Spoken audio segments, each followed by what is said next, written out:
At one point, Christ said, "Be perfect, even as your heavenly Father is perfect." Now, how can we be perfect? Perfect if our action is perfect. And how can our action or our words, our movements, how can they be perfect if they are from another dimension? If they are from another dimension, the perfect action is almost timeless. It begins in another dimension, enters this realm, touches and makes changes for the better, and then is gone. Christ said, "The wind blows wherever it will, and you hear the sound it makes, but you do not know where it comes from or where it is going. So it is with everyone who is born of the Spirit." Many times Christ said, "Of myself I can do nothing. It is the Father within who does the works." If you get your ego out of the way so that you don't respond with anger, hurt feelings, impatience, resentment, and if you haven't set goals, if you don't allow yourself to set ambitious goals or to be under pressure, where people pressure you to do this or that and deadlines and all that kind of stuff. If you're able to move simply, easily, gracefully, like the child does, spontaneously, and then you must also do something else. You must meditate with the proper meditation. Begin each day with meditation so you can be close to your intuition and your conscience, because that's the source. If you are to receive guidance for perfect action, perfect words, perfect response, then it must come from the heavenly realm. It must come through you from your timeless center. It must come from God.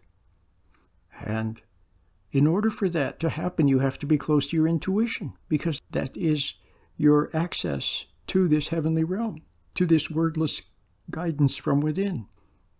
To the extent that you idolize other people, follow other people, look to other people for guidance, to the extent that you resent other people, that you have resentment or hurt feelings or anger toward them, to the extent that you make too important what other people think about you, to the extent that you have goals, to the extent that you have ambition or have been tricked into being ambitious, where someone tricks you into rushing for something, to the extent that you're fixated upon something, fixated upon resenting someone or judging someone, or to the extent that you're caught up in their words, lost in their words, hanging on their every word, to any extent that what I have said is where you're at, then that interferes with perfect access. What you need is perfect access, or maybe you won't be able to have perfect access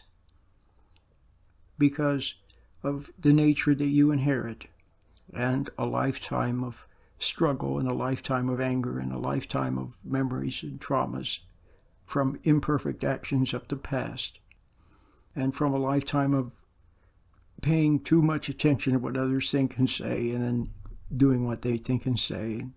Because of that, and because of your nature, you have become used to escaping. Almost everyone is an escape artist.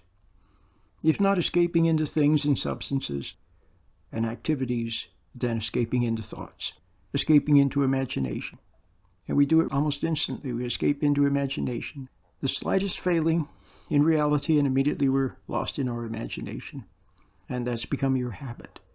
So because of this practice, your mind has a tendency, and your soul, not having been properly instructed, now has just a tendency to float away with daydreams and with thoughts.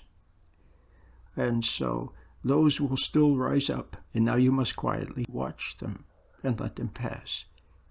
Watch the thoughts rise, let it pass. Watch the emotion try to rise, let it pass. Watch the resentment approach, let it pass. And keep snapping back to reality, snapping back to awareness, out of the daydream, out of emotions, back to the present, and meditate for closeness to your intuition. And the more you can be in touch with your intuition, the more the perfect action will come through you.